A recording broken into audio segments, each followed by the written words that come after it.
Good morning, everyone. Good morning to the students who have joined me in the room today. And good morning to those of you online who are also joining us for our Sunday morning class with Guy Finley. My name is John. Welcome. Today, we here are familiar with the format, but if we have new visitors today joining us for our class today, our format is that in a moment, Guy will present a talk that will last about 60 minutes on the topic that you see on the screen below you, and then when he's through, after that we'll take a short, about 5-minute break, and then come back for an open discussion, a chance for the students in the room, and a chance for all of you attending online as well to join us in trying to deepen our understanding of what Guy has presented today. We can raise our hands and ask questions. You can send in written comments through your various forums, and together, our work together today can help us all understand what Guy has presented just a little bit deeper. So we encourage you to participate, and we encourage you to stay with us.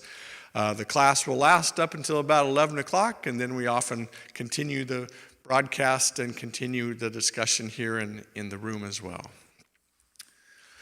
Before we continue, just a reminder to the students in the room, if you have a cell phone, do make sure you've turned it off before we continue.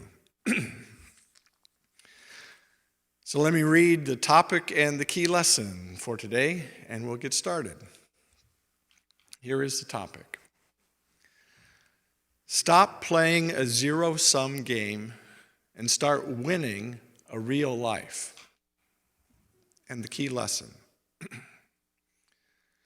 There is no outrunning any unwanted sense of self any more than the dark shadows of a windswept tree in the late afternoon sun can escape its own branches that first creates and then casts them out into the world.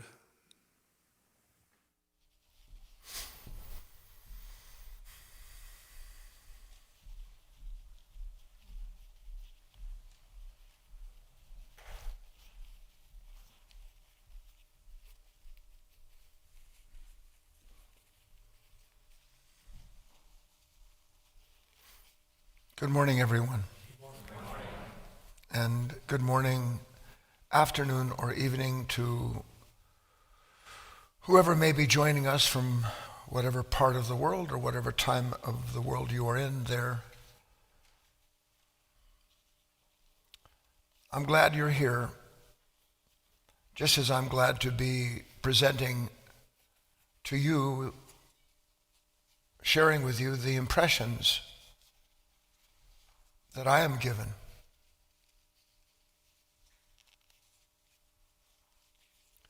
You know, a single impression can change the whole of a person's life. Simple example, one day an addict who believed his abuse was necessary for the well-being of his life realizes that it's not his well-being that addictive nature has in mind, but his destruction. And in a split second, by that light, much as happened to Paul on the road to Damascus, in an instant, one impression changes the entire direction of that person's life. One impression. It's hard for us to understand, but our life is literally intended to be a series of course corrections. Almost impossible to grasp, because we see life where we are and where we want to get to, and it's like it's a single line. And it's the furthest thing from a single line, as you'll see when we have our material today. And I have a certain fear as I start presenting this material that I have been given a bigger feast than I can possibly present in bite-sized servings to you, but I will endeavor to do the best I can. So I would start by saying to you that one of the things that has to happen, and that no one wants to have happen to their life, is that you have to see that your life as it is, and in one respect the whole of human existence, is a zero-sum game. It never dawns on us that we're always right back where we started from, does it? Because it seems like I'm negative over something else. I'm not negative over the fact that I don't have that car. I'm negative that I have to get tires for it.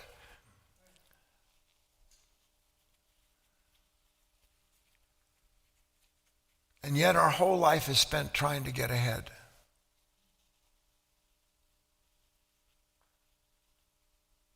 What are you trying to get ahead of? You'll see, we'll have some elevated ideas that we have to kind of hold our nose and jump into and hope that we can absorb some of them. And then we'll have some simple things that we can see together. But in essence, if you had to say whether your life is one of a relatively constant state of being at ease with yourself and everyone else, or whether or not you are in some kind of a rush, endlessly anxious over one thing or another, fearful that you may or may not get somewhere or get something that you believe will complete you. If you had to say which it is my life full of resistance and the attempt to resolve that problem, or is my life at ease with itself so that I'm not struggling with life anymore? I'm simply, in a manner of speaking, living it. Which is it? And we know the answer, don't we?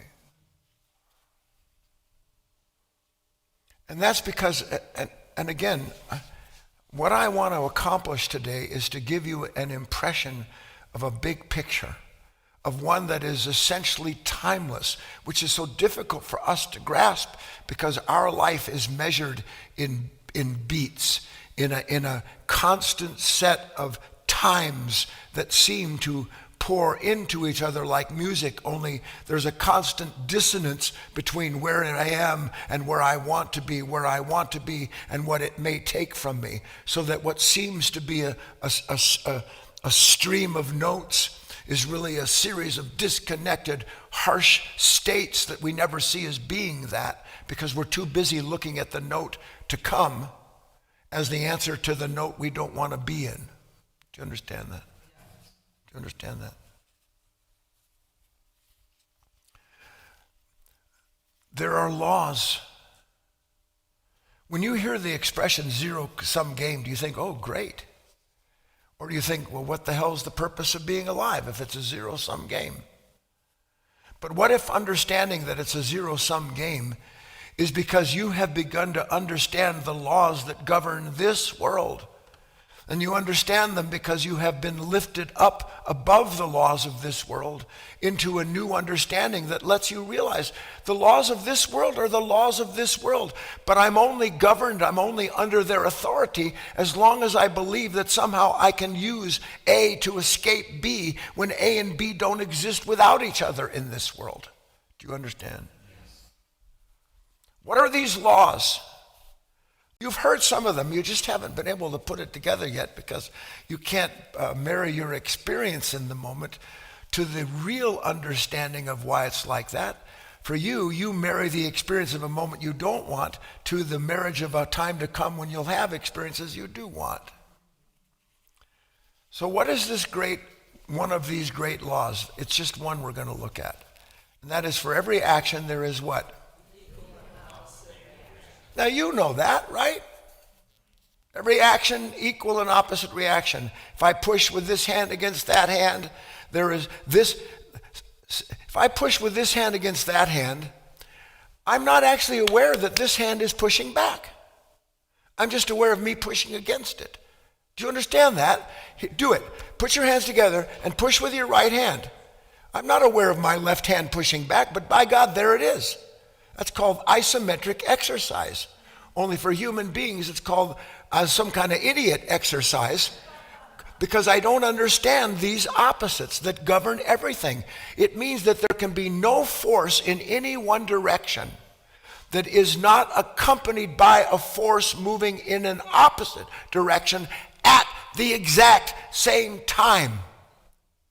Yin and yang are opposing characters, but they live in a complementary relationship as opposed to one pushing one out and the other pushing back so that just yin appears and just yang appears. They appear together constantly, but in a harmonious relationship by which they are balanced through that which manifests them. So that every one of these equal and opposite opposing forces is doing what?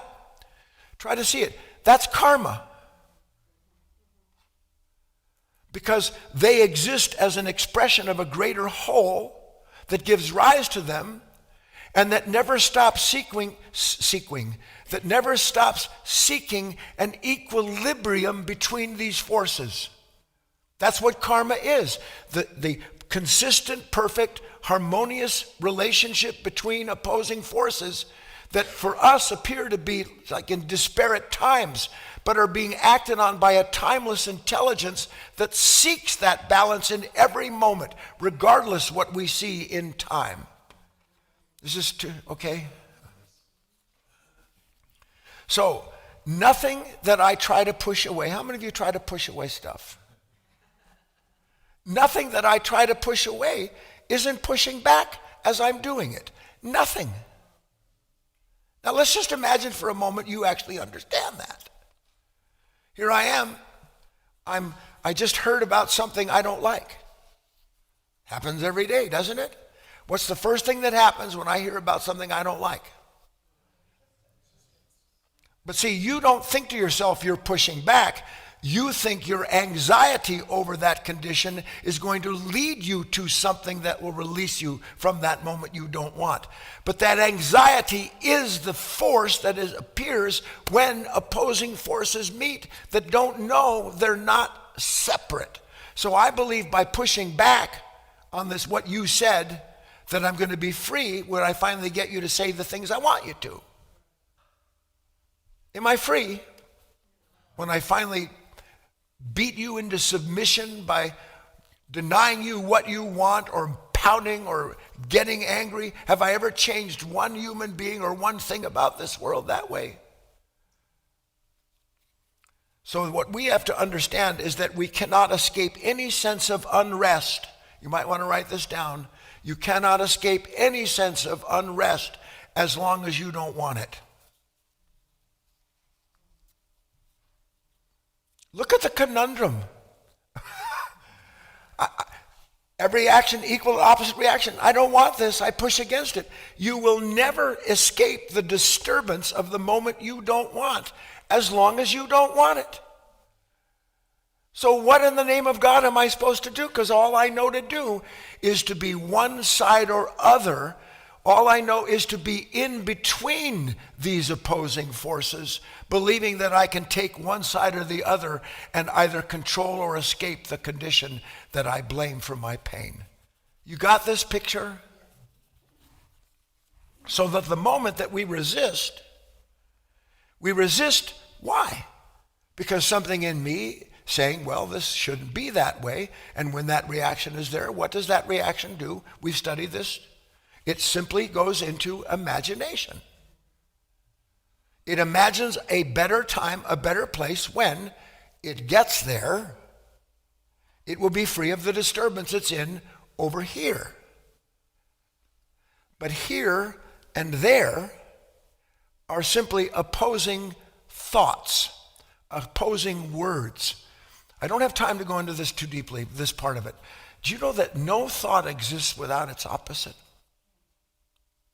No thought exists without its opposite.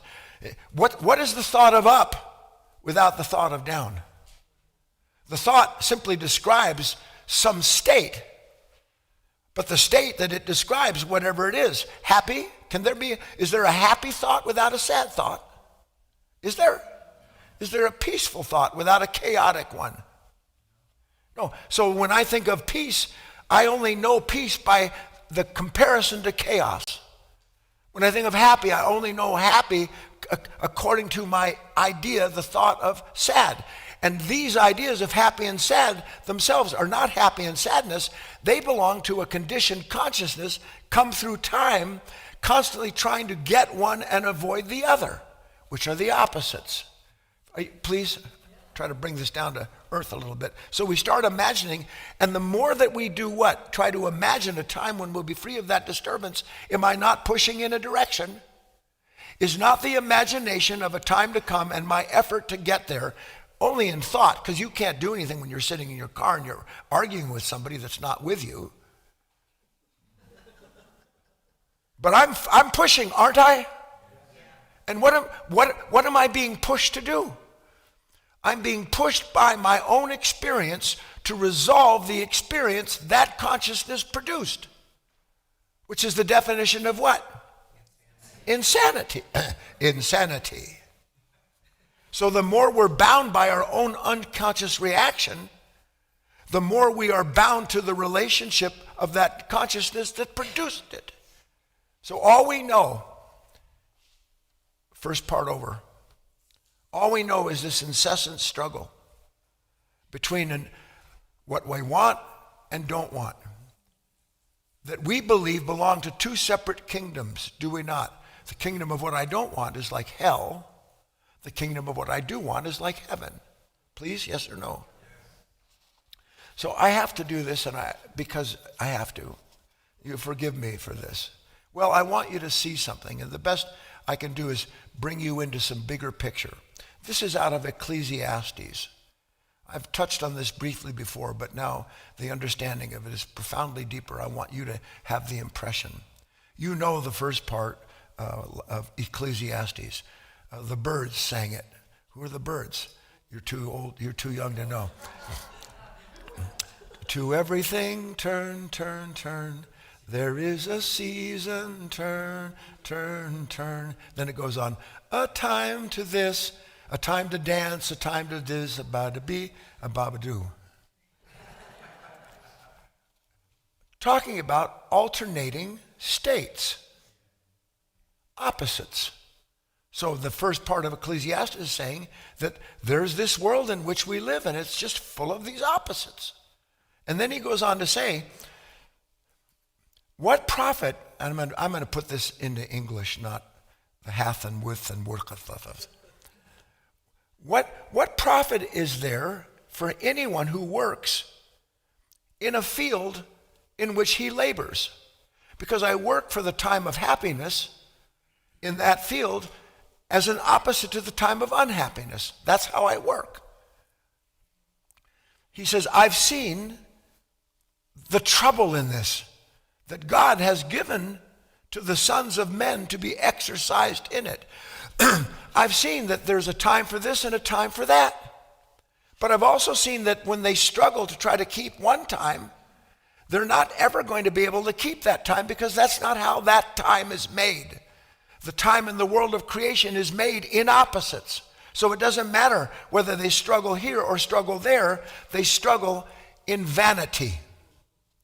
And then he goes on to explain, I know that there is this beautiful place in time, and that he set, meaning the divine, set that beauty in the heart of human beings, so that no man can find out the work of God that maketh from beginning to end. So he's saying now, look, you're all caught up in this world of one that you want and don't want anything to do with the other. You can't, that's how you are made here.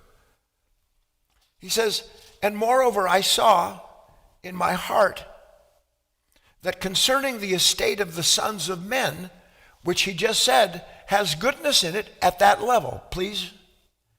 I saw in my heart concerning the estate of men that God might manifest them, and that they might see they themselves are beasts.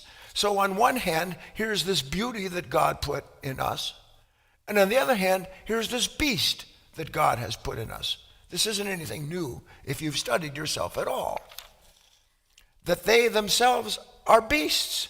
Then he says, for that which happens to the sons of men happens to beasts. That which happens to the sons of men happens to the beasts. Even one thing befalleth them, and one dies, so the other dies. Meaning anything accidental can take place to any one of these beasts, and it's the exact same thing with human beings. Yea, they all have one breath, so that a man has no preeminence over the beast that struggles in the field of opposites. For all is vanity there. This is the point of what he exposes here. Then all go to one place. All are of dust, and to dust again, of the sons of men that are as beasts. But who knoweth the spirit of man that go upward, and the spirit of beast that goes downwards? Wherefore I perceive that there is nothing better that a man should rejoice in his own works, for that is his portion. For who shall bring him to see what will follow after when his works are done? So basically what Ecclesiastes is alluding to here is that there is a world that is in levels even at this level of life. There is these opposites that play themselves out. There is our sense of being drawn to and imagining only one side of these opposites, and that having imagined and identified with the beauty, the happiness, the minute that anything comes up and causes those things to be questioned, lo and behold, now I am as a beast struggling in the field, trying to escape the conditions, instead of realizing the condition that comes with what I call my happiness that belongs to this world is already coming with the unhappiness, because one doesn't exist without the other. They are opposites, and everyone who struggles in the field of opposites without knowing they do so is the same as the beast that has no say over what takes place in their life.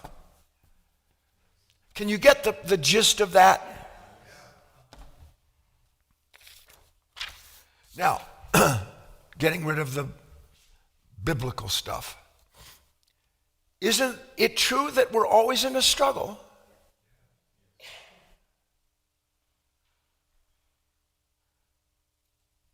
I know people who have relatively all the money in the world. Their life is a struggle because now, in one respect, they don't have anything to struggle for other than to try to keep what they've got and feel comfortable with what they do, with who they are. But no sleeping human can be comfortable with who he or she is, save for the passing comfort of the momentary appearance of some happiness or fulfillment, because for the minute that I worked in the field, I harvested what I thought I would. And I can't see that under the law of time and opposites, my harvest is going to go to hell in a handbasket, because that's what it does, doesn't it? So that there's an endless struggle to resolve what we could call this deep unrest within us. Is there a deep unrest within you? And what is the real driving force in this unspoken, unrecognized unrest? What is the driving force in that other than the struggle to do what? To bring an end to the unrest.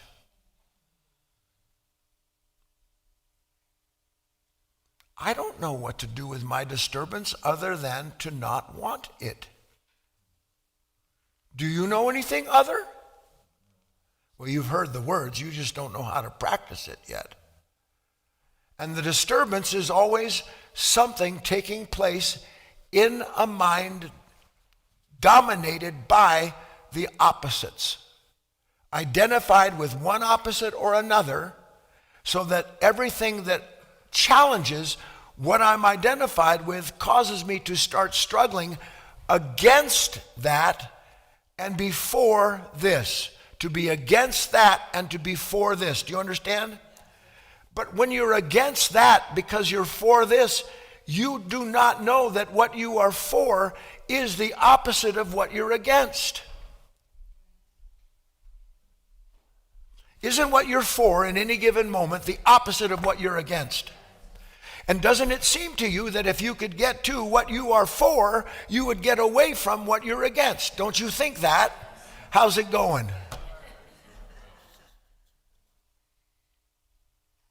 That's the zero-sum game. Isn't it? I'm 75 years old. I'm still struggling to get away from what I don't want who I don't want to be, what you did to me. All I know is that at any given moment, something can bring up in me a sudden flood of painful thoughts and feelings that all point to a time when that happened, and point at the same time to a moment when it won't be like that, when I finally shake free of you or shake enough money out of the tree that I don't have to worry anymore. Either way, I can't be for something without being against something. They're not separate. So that I'm in a struggle all the time that can never bring an end to my struggle.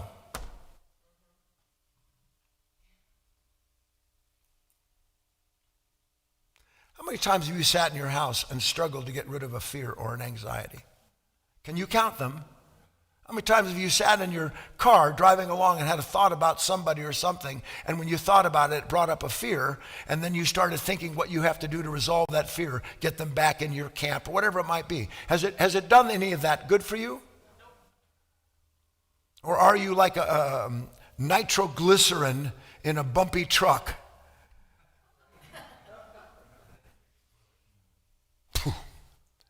Yes or no? How do we understand this? We've been leading to it. Now, quick story. So here's the apprentice angel and the senior angel. And as you know, they like to fly around, where the senior angel helps the apprentice angel grow in understanding, which is the same as wings. Wisdom is wings. Wisdom are wings. Wisdom is the same as wings, because when you understand something that you didn't before, are you not lifted above what you didn't understand? So I'm in a constant struggle. What about you? Why am I in a constant struggle? Because I don't understand it. But I think I do, because everything I do to escape the struggle, I believe I understand will actually help me escape it. Yes or no? So he's flying around, and they go to one planet that's a particularly good example for all things that are insane. Guess which planet that is? 1,000 years ago, I called this world an intergalactic penal colony for the criminally insane, which isn't too far from the truth.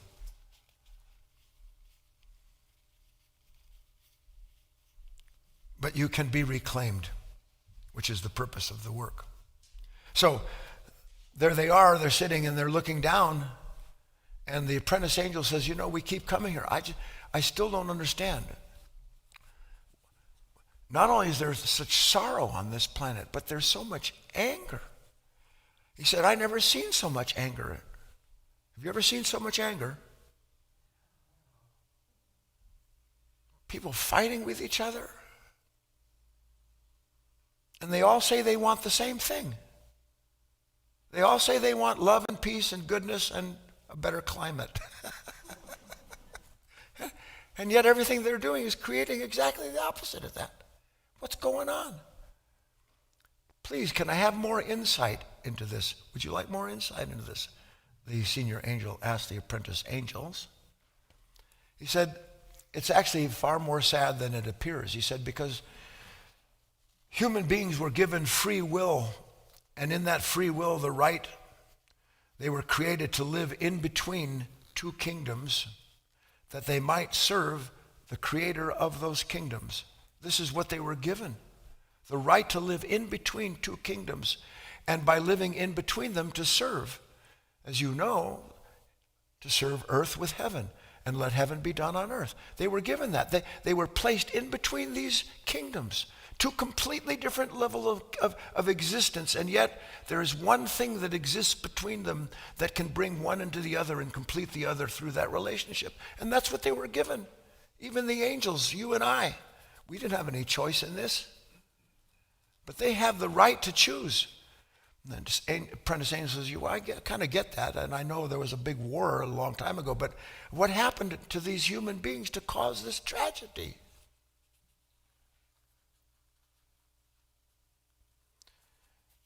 Senior says, I suppose it can be said in a number of ways. But simply put, they fell into a kingdom of imagination. So that now they live in between thoughts that oppose one another. because they are themselves, those thoughts, creations of the kingdom of desire. So that instead of using their lives to reconcile heaven and earth, their lives are spent in a constant struggle between these thoughts, trying to resolve something that isn't theirs to begin with, and as such, they literally are spawned by this kingdom of desire that gives rise to opposition by its very nature. You know that Christ spoke of this. You can't serve two masters. You'll love one and despise the other. This is what he was speaking of. A single unconscious nature divided into something that is always for one thing and against the other, that wants this and doesn't want that. And human beings have fallen into a crack where they are constantly trying to labor in order to bring an end to the struggle that they enter into without knowing that they can never end through their struggle in that kingdom. So spoke the senior angel. The futility of those labors to escape some sense of dissatisfaction by running or imagining a time to come that will resolve it. Can you see those are opposites? Yes or no? But when you say you can see their opposites, can you see that the more you apply a force in this direction to get to that time you've imagined, the more you strengthen the time you don't want to be in that is equally imagined, so that you're in a constant crucible in between thought. One thought saying yes, but no thought can say yes without no. No thought can say, I want to get there, without some thought having said, I don't want to be where I am. But as we are the source of this struggle, it's just unseen entirely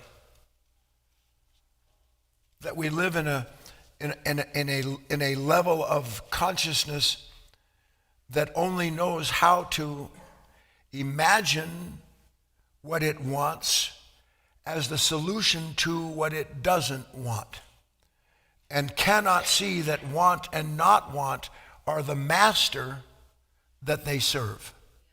Please, to some extent. So this whole talk, in essence, I'm going to show you in the simplest of ways. How many of you like being in traffic? Anybody here? No? And when you're in traffic, are you at peace in traffic?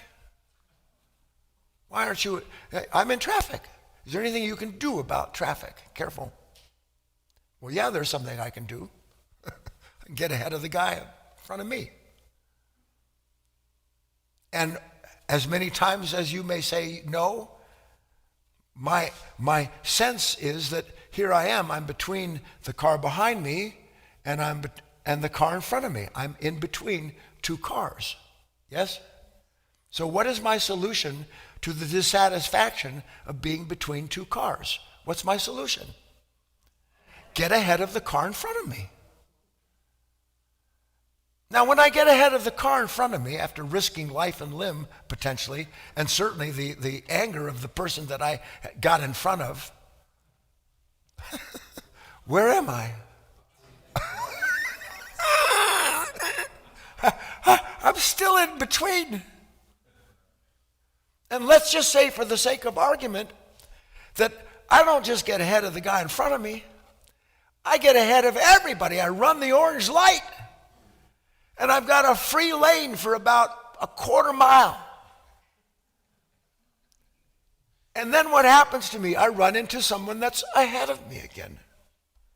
And then the cars behind me catch up to me. And where am I?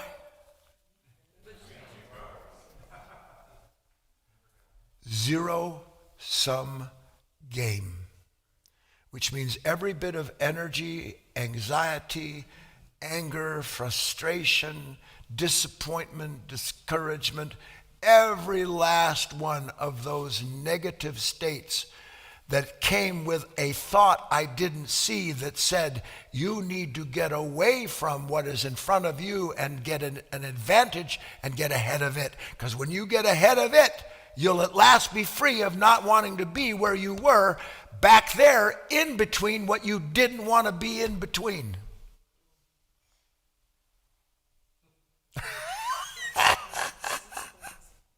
Oh God, I don't know. I want so badly for you to have the impression of what your life is like that you don't see your life is like. So now you understand that picture, do you not? I don't want to be in between because I'm discontent there. Well, why am I discontent being in between? Because first of all, I set out to go somewhere, to get something, to do something that I see as the fulfillment of my happiness. That's natural in this world. Do you understand? I'm on my way to go to a restaurant. So it's okay. Let them dance, let them eat, let them drink. No problem in this world. Natural for human beings to have these things that God has given them in that world. But I'm on my way. I remember this. I may have spoken. I remember when I was a kid. It still haunts me. On my way with my parents. My father was a celebrity back in the day. And we were invited to the opening, the grand opening, press only, of Disneyland. Now, I didn't know what that meant back in the day. But I'm sitting in the car, what felt like a drive for 18 years. And I got sick to my stomach with every car that passed me. I was an anxious wreck. When I was 7 years old, an anxious wreck in the back of my father's car on the way to a privileged experience, punished by something that was afraid that I was not going to get there before someone else got there.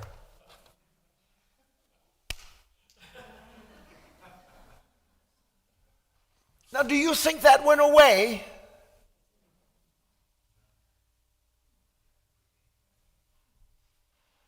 No, it was in the child that was in the covered wagon. In the child that rode the Tyrannosaurus Rex. The consciousness has never changed because it has fallen into a world between, where it is no longer serving the task it was given, but instead serves the task given to it by desire, born of imagination that never can bring an end to itself, because for every force it imagines to free itself, it is enslaved by the very consciousness that imagines it. Are we creating an impression, and not just that I'm an insane human being? The sense of self, that sense of self literally lives between the illusion of escaping the moment it doesn't want by identifying with the illusion of the time it does, believing that when I can get there, I won't be here anymore. But what does experience tell us? Do I get there? Do I? Where do I get to? I'm still in between the moment I don't want and the one that I do. And the moment I don't want doesn't exist without the one I've imagined I need.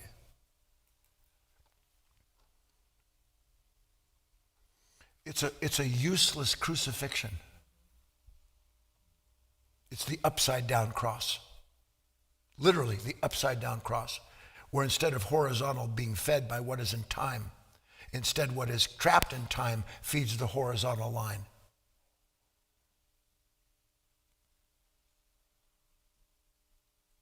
It is a crucifixion.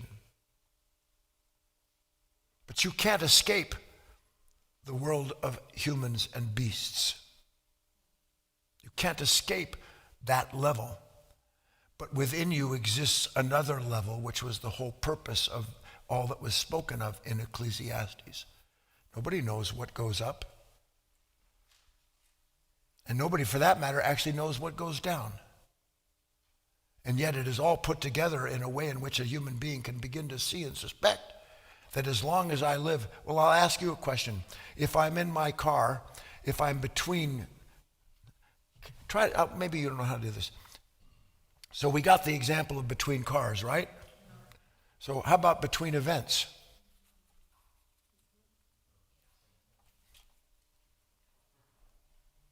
Now, I was expecting you to be like this. How stupid was I to think that you would be not like that? So I want to get ahead of this pain. And the way I get ahead of the pain is by trying to escape the pain I'm in. For every action there is what? So that the pain I try to escape actually produces a relationship where I'm stuck between who I don't want to be and the me I want to be, and neither one exists without the other. Please? So there's always this idea of escaping myself. I was going to try to bring into this talk this idea that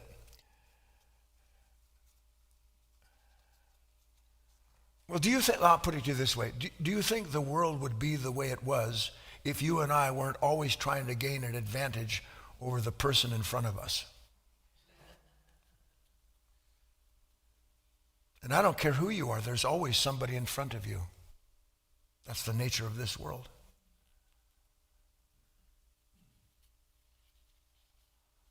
For imagine if you can do it, for a moment, imagine if you can do it, that there's no such thing as an advantage in a world that is governed by the opposites.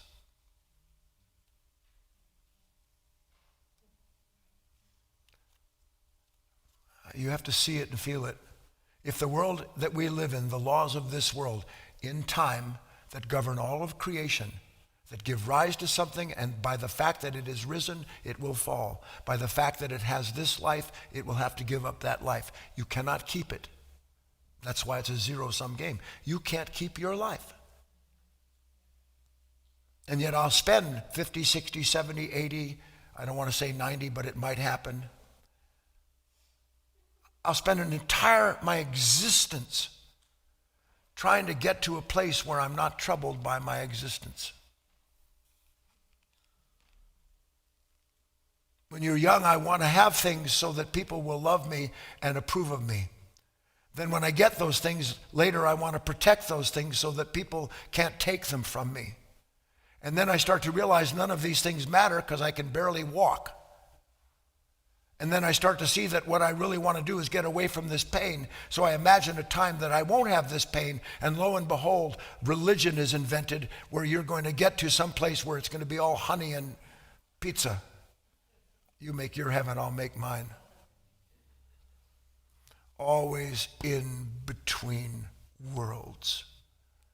But a world that I did not make, but that I continue to serve because I don't understand that it's a zero-sum game. Now, it would be pretty useless, wouldn't it, if the whole thing was a zero-sum game?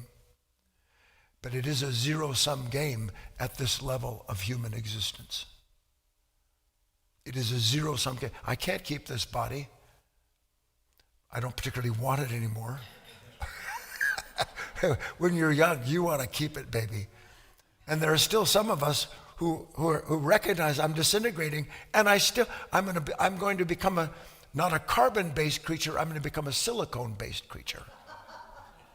Yeah, that's right. Fill me with drugs and anything else that you can, so the illusion of the time. Wake up, John.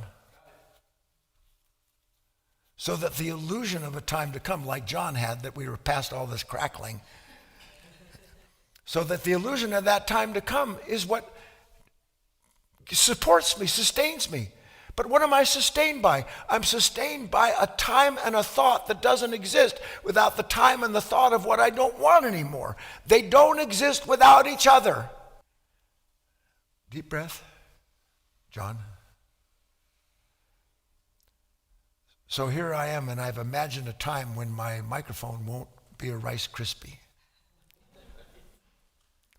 I've imagined a time when you won't be a Pop-Tart.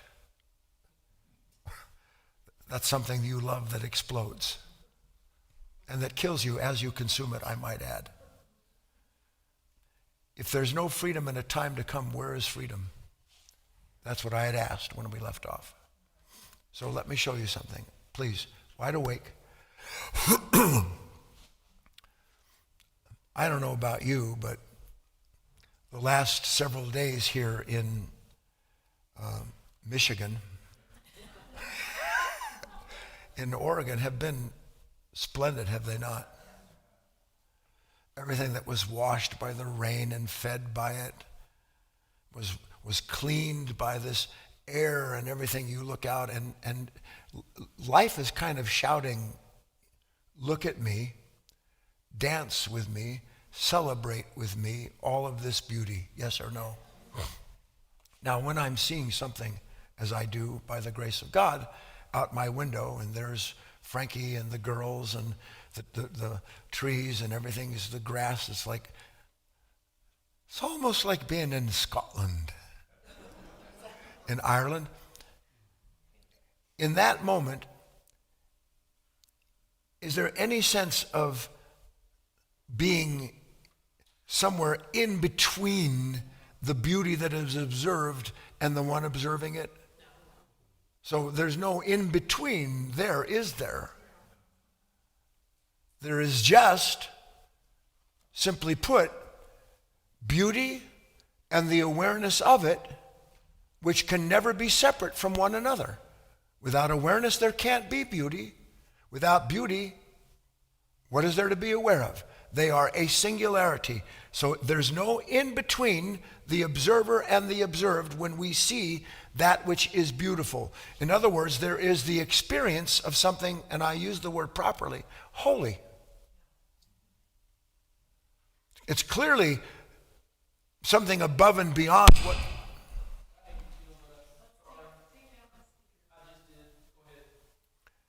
It's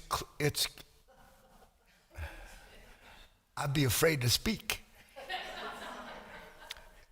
It's clearly above and beyond what is our usual experience. Because for the most part, our usual experience is we hardly even notice stuff like that because we're too busy imagining a place we can get to where we will be free when we're free right there in that time and place. Are we not? Is that not freedom? So that experience is what? That of a singular, undivided moment that exists because of opposites and not in spite of them. Please? One is not trying to complete the other. They appear complete. So in that moment, now I'm bringing you in, is there any sense of rush? Here I am, I see the most beautiful, we looked at these poppies yesterday over when we were together, some men and I. These poppies, just these, like a little field of newly born suns appearing out of some cosmos. Was there a rush to get away from that revelation? Was there? John wanted to get on and go putting, but we stopped him. There was no rush. Was there anxiety in that moment? When you see something beautiful, is it ridden with anxiety? Do you feel this frustration when you see something beautiful? Do you? Why? Because you're a participant, not just in between those moments, but you are the participant that's connecting those moments. That's why.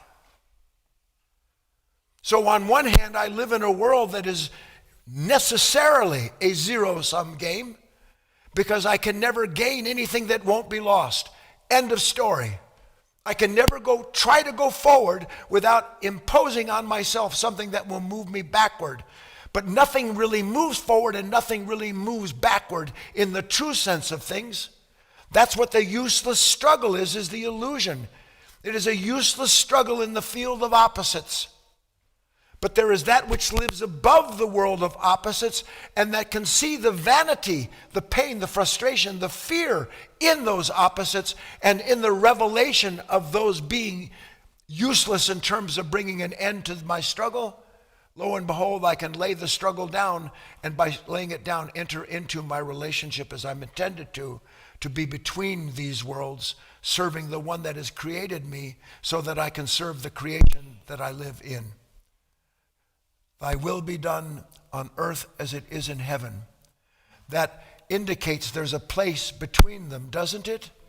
But the place between them is a singular will that flows from the higher to the lower, and that is our place. And in that place, there is no struggle with what happens to the beasts in the field. There's no struggle with what comes and leaves in this world. God, if you could understand that. So many of you, you're worried about your age or what may happen here if that takes place, or what does that mean relative to what I've got or don't want to lose. My whole life is consumed in between thoughts that cannot save themselves.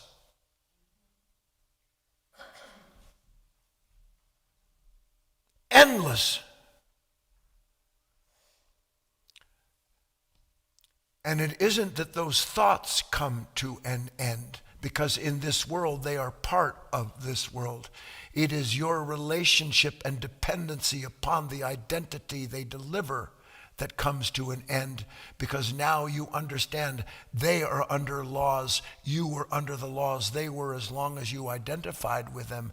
And now you have seen a world where there is another set of laws that incorporates the lower laws, and that you don't have to be the incarnation alone of those laws. You can struggle, if you want, in another field, in another order of freedom. And it is a struggle. There's no end to the struggle. But one is struggle that's useless. The other is a struggle that serves not just you, but all of mankind, all of womankind, in a constant, ceaseless revelation. Following me? Let's bring up the last key lesson, please.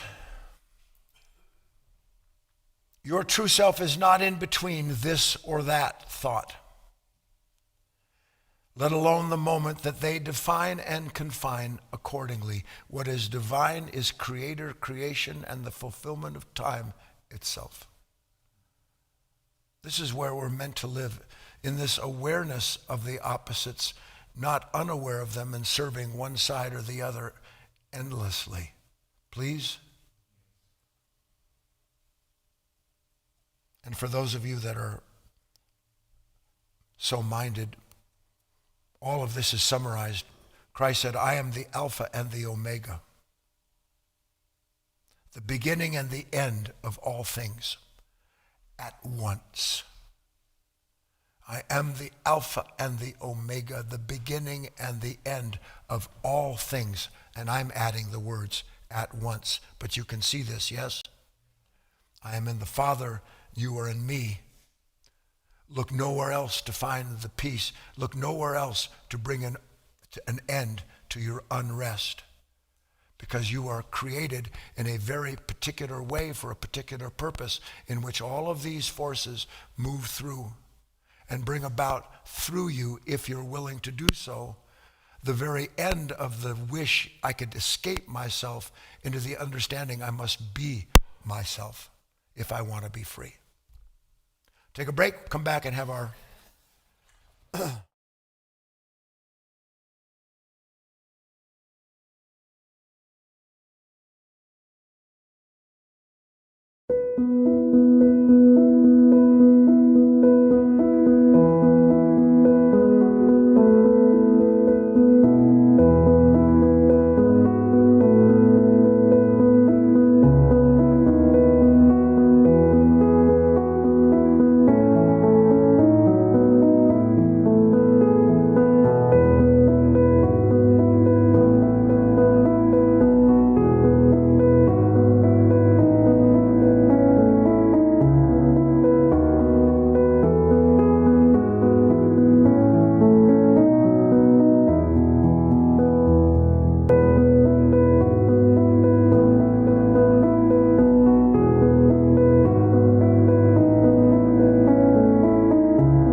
All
right, you all set back there? All right, great. Welcome back to part 2 of class, to all of you in the room, all of you online. Apologies for the audio issues. We actually have been troubleshooting this, and sometimes we make one change and then you can't really actually test it until you're in a live environment. So we're little by little eliminating all the problems, and we'll get to it. So stick with us when that happens. Everyone did, actually, which is great. Before we get started with our Q&A with Guy, I want to tell you about a special promotion we have going on right now. So you may know that Life of Learning Foundation is a nonprofit. We're based here in Southern Oregon.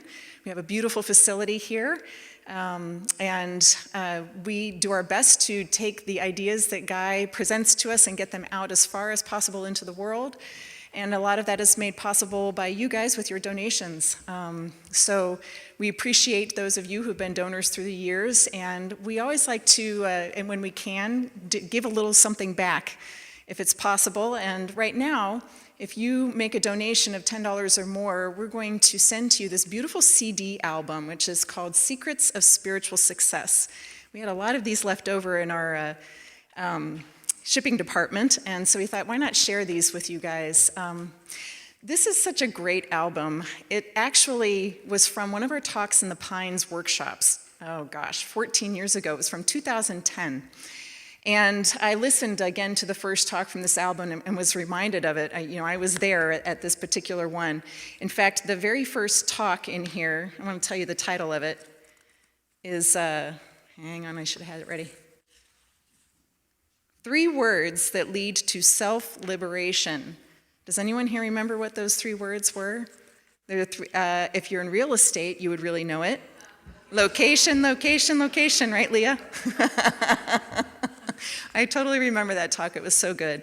It was a great series, and especially now, we're coming up on our Talks in the Pines again, the 25th annual Talks in the Pines in June, this coming June. All of these talks are phenomenal, these workshops. So this would be a great way for you to get something in return with your donation.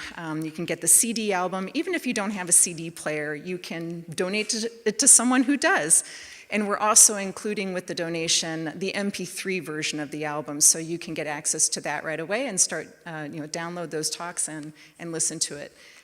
So just wanted you to know, again, here is the album, that this is something special that you can get for helping out the foundation. It's our thank you to you.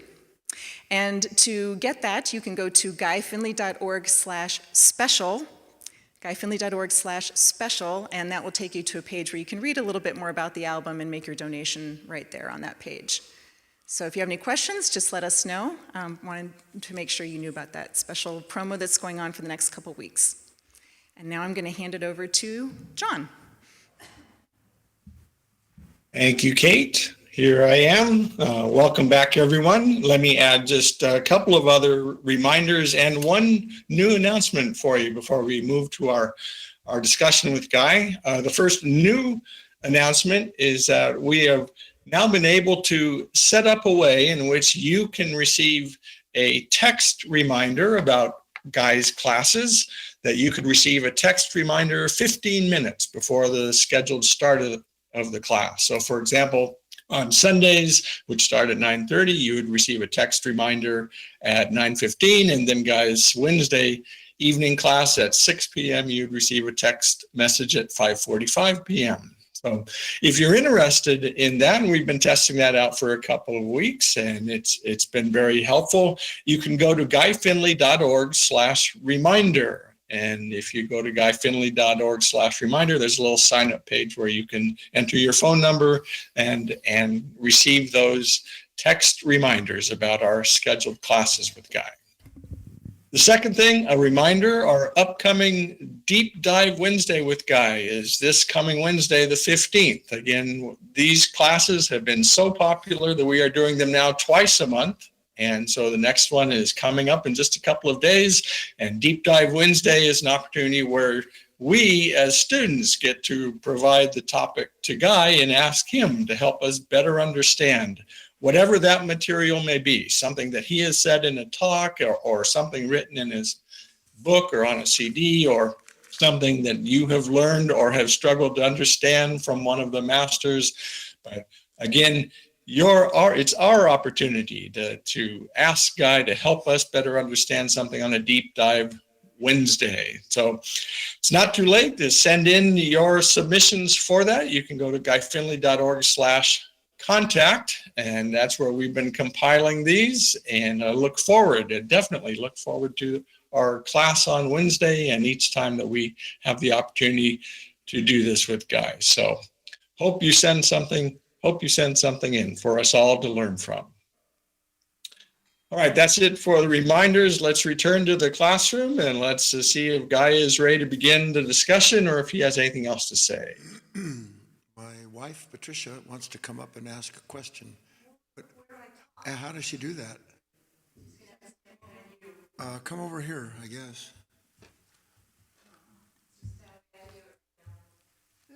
Well, just as best you, yeah, no kidding. The question is, I've been trying to work to see, you say the opposites complete each other, but they're complementary. Right. And I've been trying to work to see that. And I saw, and I mentioned this to you before, that I was seeing that I mow our pastures on our property. And it's kind of, it could be dangerous if you don't stay attentive, because there's a lot of hills and angles that you shouldn't take your tractor on. So, but I did see, and I mentioned this to you, that the awareness, not the fear, not going into fear, but the awareness that there could be danger if you don't stay attentive. Is that one way that the opposites are? Because you have the opposite of fear, but you can use it properly and just be attentive. But I guess I'm not clear, but. Well, you're clear enough. I can speak. Okay. I can speak to it. Give us some examples. Okay.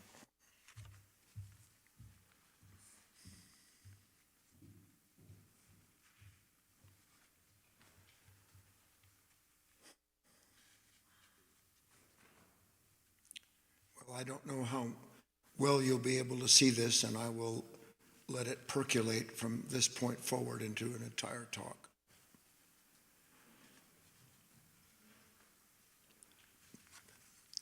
All of the questions you have about life appear in order to resolve an opposite.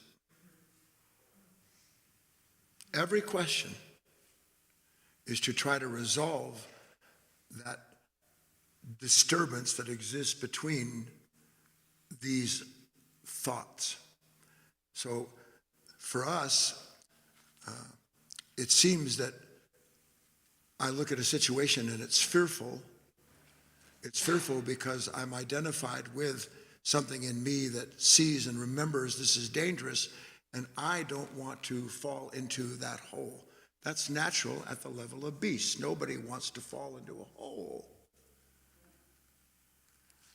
So then that consciousness lives in me, and then I'm, instead of on my tractor, I'm at work or I'm at a restaurant, and I see something that produces a thought like, when am I going to get waited on, or why is this taking so long, or whatever it may be.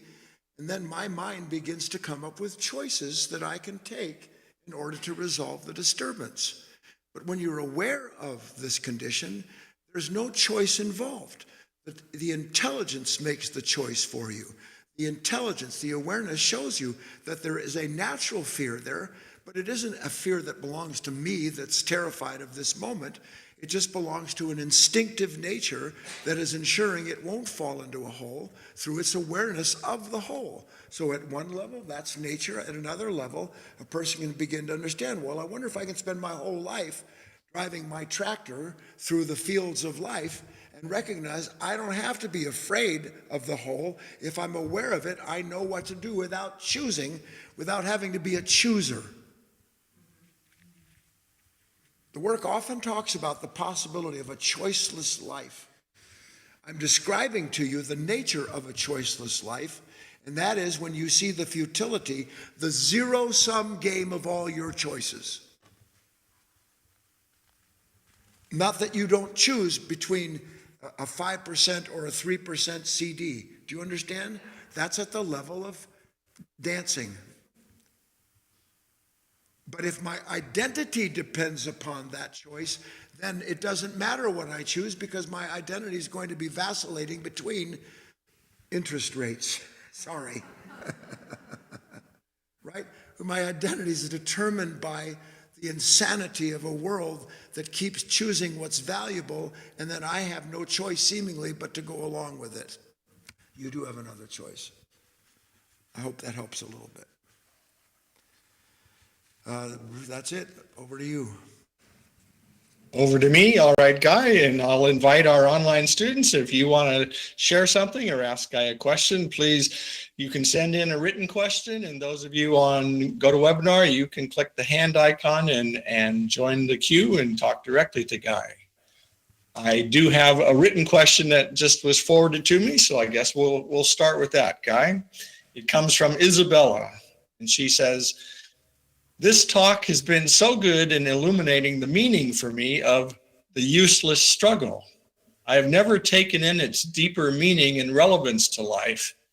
If we are meant to experience joy, as so many spiritual teachers say. But what I hear is that the struggle isn't really mine, and my purpose isn't to try to appease my mind and its relentless wavering. It's not my purpose to begin with. Is this correct?" 100%. 100%. This talk has been so good in illuminating for me the meaning of useless struggle. Isn't that the same as saying illuminating useless suffering? Isn't it exactly the same? Because what is useless struggle other than useless suffering? So I see that useless suffering is something that I was indentured to, quite literally. That whenever what it is that happened brought the humanity into the level of time, and what is time other than the distance between opposites? That's what time is. Only for us, it's the distance between where I am behind this car and where I want to get to ahead of that car. And it doesn't matter whether I get behind or ahead in time, because the attempt to do so is creating the time I'm trying to escape. So that's the field of opposites, in which all is vanity, isn't it? Are you able to see? All right, so look, I had a note. I often make notes and then I lose them. I just remembered one connected to this idea I wanted to share with you. At some point, this was roughly the note, you're going to have to decide, as best you are capable of reaching a decision, and let me interrupt myself right away, do you ever reach a decision that the opposite doesn't appear at the same time? That's a perfect example of what I'm talking about. That's the law. That's what causes life to make circles. My decision deflected by an opposite. My decision deflected by another opposite of the first, until I make this full circle and then wonder, why am I back in the same place? Because you never left the world of imagination in which the you that wants to escape yourself doesn't exist without the you've imagined. So at some point, I'm going to have to decide, back to that, either there is a truth and a law or there is not. Either I live in a world that by its nature doesn't mean I can't be happy and go dance and drink and play golf and have a beer and laugh at stupidity, because there's a certain joy in it. But it does mean that when I want that world to go on forever, the very wish to do so is the destruction of that world, the end of whatever joy there could be at that level, and me, the wreck, forever trying to hold in place what I believe perfection to be. So I either agree, yes, God, I hate the idea it's a zero-sum game. Because what the hell am I supposed to do with my life other than try to add cubits to my stature? Get more people to like me, get more knowledge, win, get an advantage, get ahead. What is my life about? In fact, my whole point of struggling through my early ages was so that I could retire into what I thought I'd gained. And then I found out, yeah, I did gain some stuff, but I lost a whole bunch of stuff too. And now I don't have anything to enjoy, left to enjoy. And then the whole thing's gone. Talk about a zero-sum game. You take nothing with you from this life, what you win in this world. Nothing.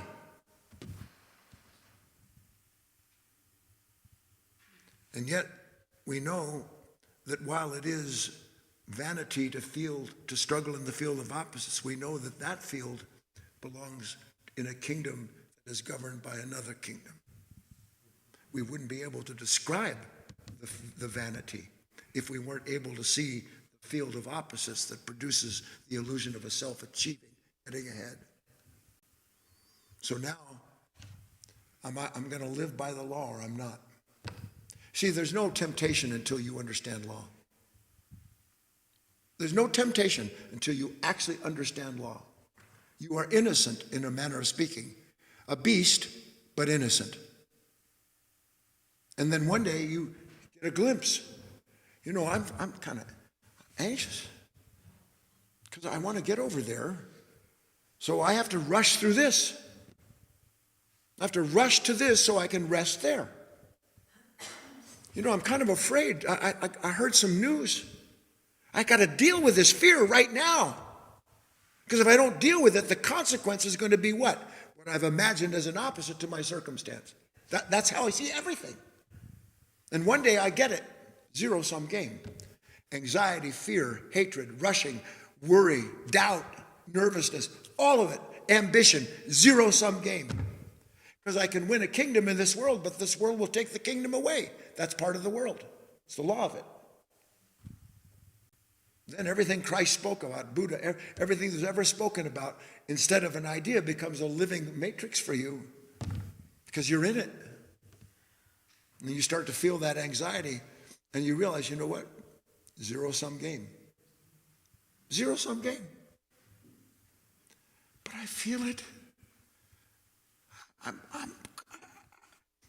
I'm compelled to go look at this one more time, to think about this another time. I'm compelled I'm showing you the angst of an endless purgatory until a person understands the place that that purgatory has in their own development and perfection of their soul.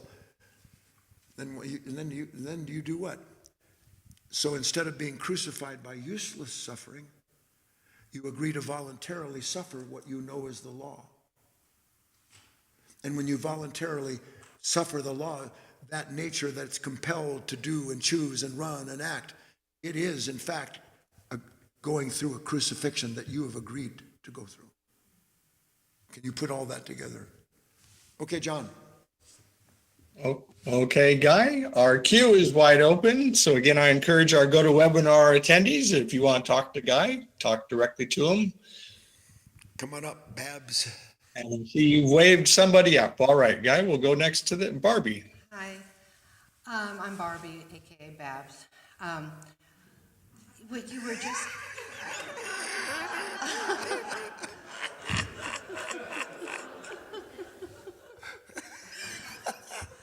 what you were just talking about. I think what I'm going to say relates to that. I was looking at the pictures on my phone yesterday. I was looking for something specific that I had bought, and I wanted to see if I'd taken a picture of it, blah, blah, blah.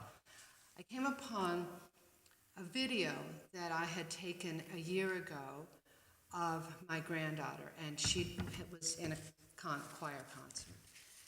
And it was, at that time, I mean, Barbie was so moved and so identified and filled with so much love and joy. And I had kept this video, several of them.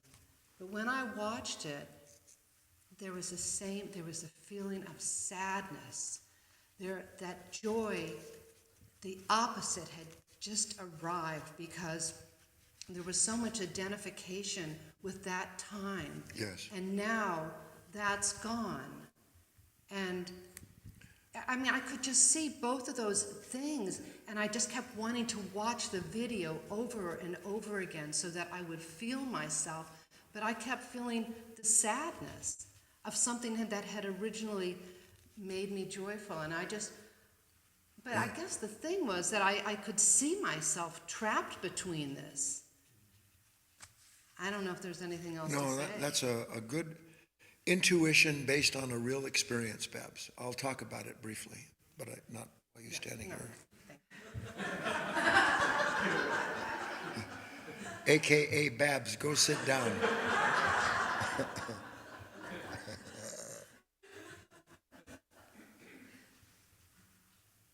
Look, I'm a mother, I'm a father, I'm a brother, a sister.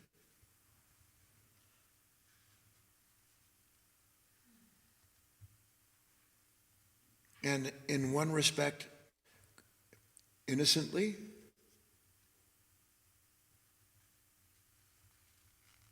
my level of being and the experiences derived from it put me in a time of passage where the experience of this particular relationship was joyful.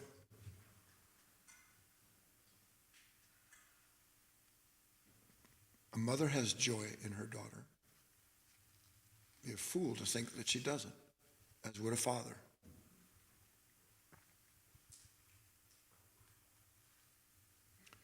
But the simplicity of that joy that was and is in that time inseparable from the beauty and the observer of it. A singularity is co-opted, and it becomes a memory that one is identified with, that then holds the memory of that time and the experience of it like a club that you don't know that you've agreed to make, because that's what the consciousness did with it. It made out of it a time, a sense of self. They made out of it opposites, you and my joy, me as the one enjoying you. And then I see this same video, And time's gone on. She's not, I'm not, we don't. Now the thing that was my joy is my sadness. But here's the point. What is true joy is timeless. The true anything is timeless. So what happened in that moment, Babs, to use words, is that because I believed and still deceived into believing that that time was ours, that time was mine. And now that time's gone, so what can I do? I can't recapture it. The only thing I know to do is to flip from that opposite into another one. And now my identity is derived from my sadness. And out of that sadness will come the idea, well, maybe I should call my daughter and we should go to Greece together and drink a bunch of ouzo, or whatever the bloody drink it is that they drink there. I'm planning on going, and a lot of ouzo is going down. Hopa! Yeah, don't hopa in these things. Do you understand? So one last thing. So what needs to happen in that moment is to see, you know what? I'm being cast in between again. And everything in me wants to identify with this opposite. The identification with this opposite didn't exist without the earlier identification that seems to be in time. But the time is a creation of the unconscious nature that produces it. So to even catch a glimpse of that is for me to agree, you know what? I'm going to live by the law. I'm not going to judge myself by it. I'm not going to punish myself by it. That's what I've been doing. By the way, anytime you are punished by or judged by what you call the law that you're punished by is an opposite to the you that created it, that believes you understand it and has the power of it. You don't. So then I have to do what? I'm going to have to suffer Barbara. I'm going to have to suffer this consciousness and see, this is what's difficult. The suffering now doesn't prove the joy wasn't then. The suffering now doesn't prove there wasn't joy then. But that's what it proves to me. It proves that somehow that's gone. That's not gone. If it was truly in time, it's there forever.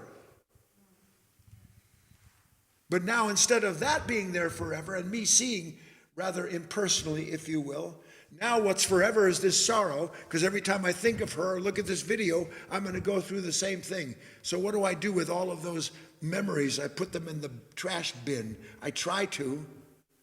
Or I try to change them by reinventing something that'll have that opportunity now again with my daughter.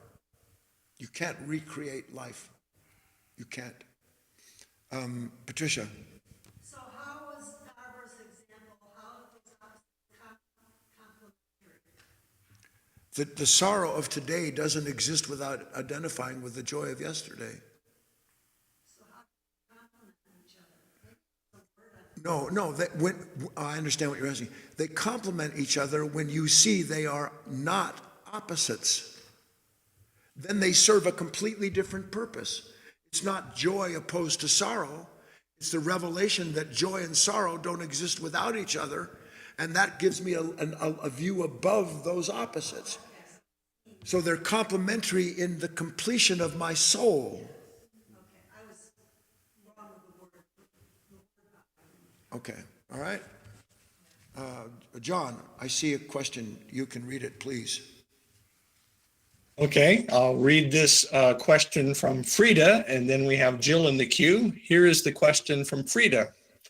She says, "Hello, Guy. You know, I kept falling asleep during the talks, but I also see more and more because of that. So when I go to watch the talks, I see that my thoughts say, ooh, I hope I don't fall asleep. And then comes the fear. And then again, there is something that wants to control everything. And so you end up in a circle.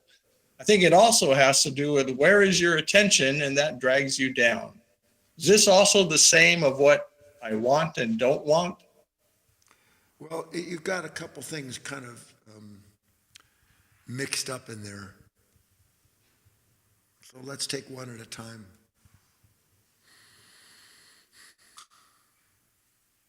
I don't know if you were studying with me back in the day. I've spoken of this. There were times when I was listening to talks where I didn't even have to be in the talk anymore to fall asleep. I literally, Frida, would fall asleep at a stop sign with God as my witness. I literally was afraid to drive because I knew if I came to a red light, the odds are I was going to sleep behind the wheel. That's how much resistance was in this nature.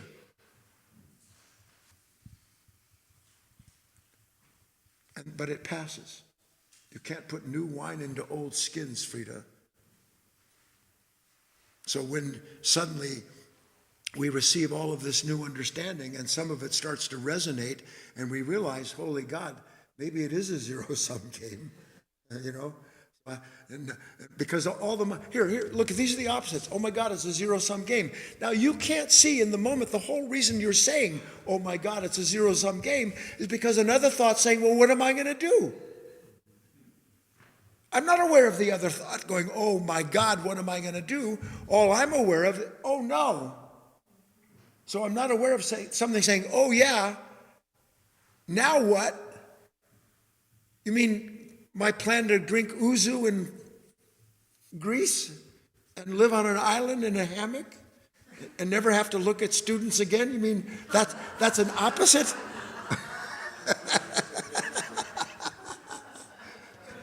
Oh no, there's no time coming when I won't be in the service of something that isn't between thoughts, but that is trying to reveal the futility of living there. So that's one. You will build gradually a certain new kind of body that isn't just strengthened by the resistance now, but in learning how to use that resistance, you will strengthen your understanding that will allow you to take you into even deeper fields. So the fear of falling asleep doesn't exist without the image of myself as someone who shouldn't. Yes or no? So those are opposites, aren't they? And when I struggle in the field of opposites, what do I gain from that other than a very distinct identity of being someone who ought not be like that or who should be this way? Are those not opposites? So Frida, the more I see this, the less likely I am to agree to suffer uselessly the struggle. I'm actually describing to you the fact that creation itself is a great disturbance in which there is a ceaseless struggle, but that the struggle in creation is already done. It's resolved. That's what rebirth is the completion of the struggle. And rebirth is inseparable from the struggle that gives rise to it. It is a movement. It is a revelation of a singularity. We are that. You are that. Now, it's a bit of a stretch because of the way this present nature is and what we have been conditioned to believe in is true about ourselves and the world. But it doesn't change the fact. And you will start to see, I don't have to struggle. What do I struggle with? I struggle with wanting you to be this way. I struggle with wanting to be seen like this kind of person. I struggle with my future that I see in a certain way and that I'm experiencing because of that identification as a problem. I'm not going to get there. Get where? What I've imagined in time by someone who doesn't want to be in the time he's in. I mean, I can go at this a million ways and then one day you realize, you know what? If there's ever going to be a time without struggle, it's got to be now. And the only way there's going to be a time without struggle is if I start struggling to understand the situation instead of struggling to make the situation fit my understanding. Everybody? So that's it, Frida. Stay right where you are. Keep looking, asking, learning, struggling as best you can. One more other thing, Frida. Back in those days, I used to drive every single weekend a 16-hour round trip over to see Mr. Howard. Every weekend. And that was while I was working as a carpenter. I wasn't autographs and sunglasses in those days. I was exhausted because I was a crummy carpenter. And it's exhausting using caulk to make up for the mistakes you've made. and then distracting the homeowner from what you couldn't do. At last I can confess everything. Get it off your chest. And I'd drive in that car, and I'd sit there, I'd slap my knee, I'd pinch my chin, I'd do anything and everything to stay awake. And I didn't know that was a front runner of the whole of my life to come, was to do everything I could to stay awake. Okay, John, back to you, if there's anyone to come back to. You bet there is, Guy. We have Jill in the queue, so I'm going to unmute her next. Okey-doke. Hello, Jill. You're unmuted. Hi. Hi, Guy. Hi, Jill. So lately I've noticed this really icky feeling, like my mind is drifting, and I'll just like feel really like it's spinning, and I'll catch it, and I'll think, okay, my mind is like, I gotta get here. I gotta do this. Wait, I don't want to do this. That makes me angry. Wait, I just want to get home and I'm going to feel better. And so I feel like I'm catching it late, but I feel like I'll pull myself out of it, sort of. And I got it. I don't know. I got It's it. a place to start, right? No, I got it. Let me explain something to you as best I can. So what she's describing is basically, anybody here not going through that at some level? So you can't see everybody. They just left. Everybody's in agreement. Yeah, that's the way it is for me too. So what happens, Jill, to use words, and it seems like it's in time, but honestly it's a timeless revelation, is that at first there was no awareness at all of these opposites. None. I was just the one who thought when I got here, I'd be okay. That thought when I was okay, if I could just protect it, I'd remain okay. That's how the mind works, like tumbling, like a dominoes. Each thought connected to its own opposite, like that, with no awareness of the relationship between what they are clinging to or trying to get away from. None. Then, as she's describing, I'm starting to see that there is this relationship. And that not only is there a relationship, but I'm beginning to see the futility of believing that the one is going to deliver me to the other. That this thought about get home and you'll rest will actually be restful when I get home. Because when I get home, I got more thoughts about what I didn't do or need to do. And those lead to judging myself, which leads to eating cupcakes. For me. Now I'm thinking of a chocolate cupcake. So first, there is no observable time between thoughts because each thought creates the time it needs to validate itself. Now I'm starting to see a little bit above, yes, a little bit above those opposites. I'm starting to see they're there. Now I have to see a little bit more about it. How do I say this to you? In you, in me, Jill, everybody, there is an order of awareness that is timeless. Light is timeless.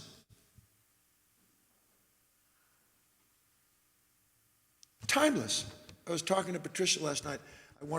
I was hoping to see the aurora borealis that they had so vividly seen up in Bandon. So we're out there at 10:30 at night waiting to see it. Zip. One shooting star and a lot of bugs.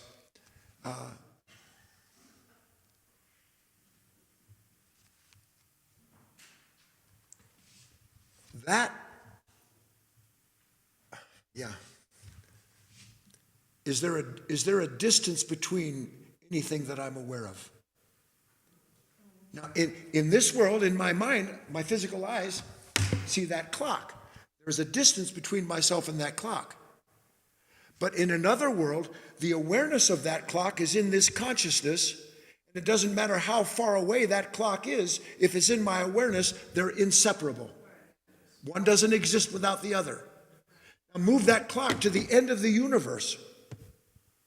If I'm aware of it, I am at the end of that universe with that clock, because the awareness is the relationship between the observer and the observer as a singularity.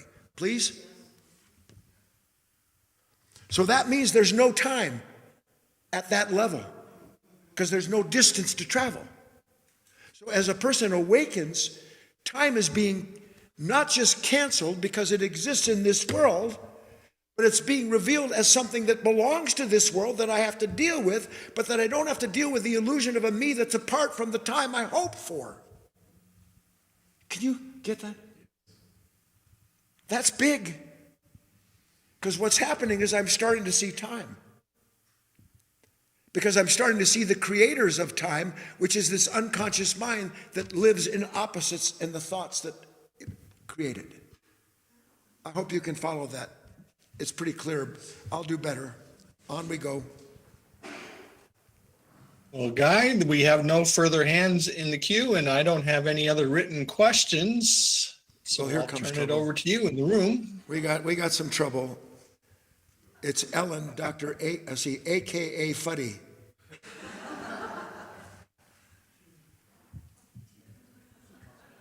I made it. It took forever, I might add. All right.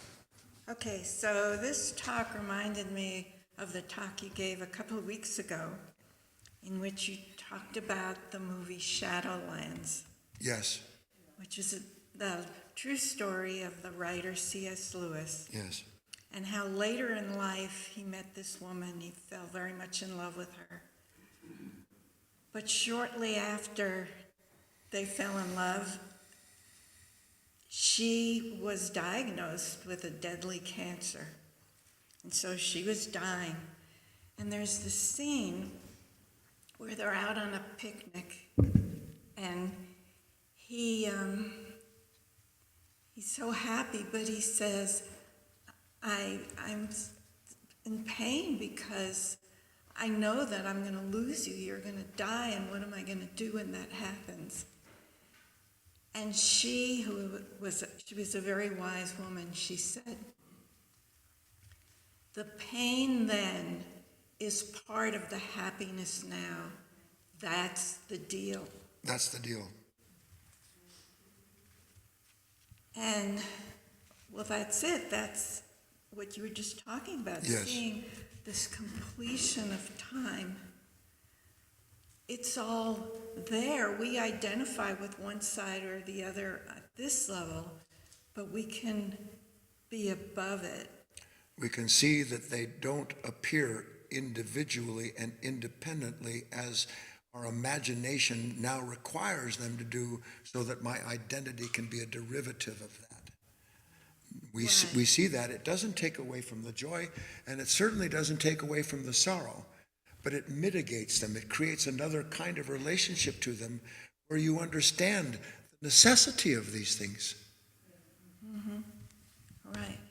And just personally, something I've realized for a long time is Ellen is afraid of happiness because she knows that there's going to be the pain on the other side. And you cut off half your life that way. But let me be very clear, Ellen, and for everybody. Ellen is not afraid of happiness. There's no Ellen there at all. There's an unconscious nature that fears its own imagination. That's all that's there. To see otherwise is to be identified with one of the opposites and then believe that you are this or you are that when you are neither this or that. That's what you have to see. You have to see, when you see that, you stop saying I to the opposites. Because now it isn't I'm afraid and here's the solution, or here's what I've got and here's what I'm afraid of. That no longer exists for you as a reality. You still experience it according to whatever degree you're awake enough, but you're no longer a captive. You're no longer in between. Now you're a participant in the whole of that revelation. Yeah, yeah. All right, go sit down, PhD person. Fuddy-duddy.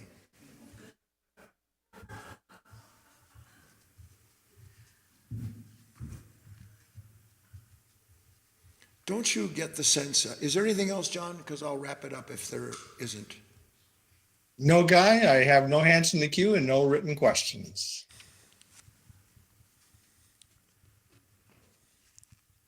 You don't enter into freedom. You realize you were never outside of it. You don't enter into a world without struggle. You enter into a world where you understand the struggle is part of your freedom. That changes everything, because accordingly, you're not, you're not going from point A to point B. What's happening is that by the grace of God, and it is by the grace of God, the light of God is somehow or other bringing you into a bigger and bigger and bigger world, which in order to enter into, you have to disappear.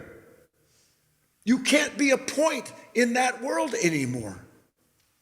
The point of your life is to live in that world, that the more you do, the more expansive it becomes, and the freer you are, because you enter into something that is expanding endlessly, or that has already expanded endlessly, and now you're a part of it. Bye.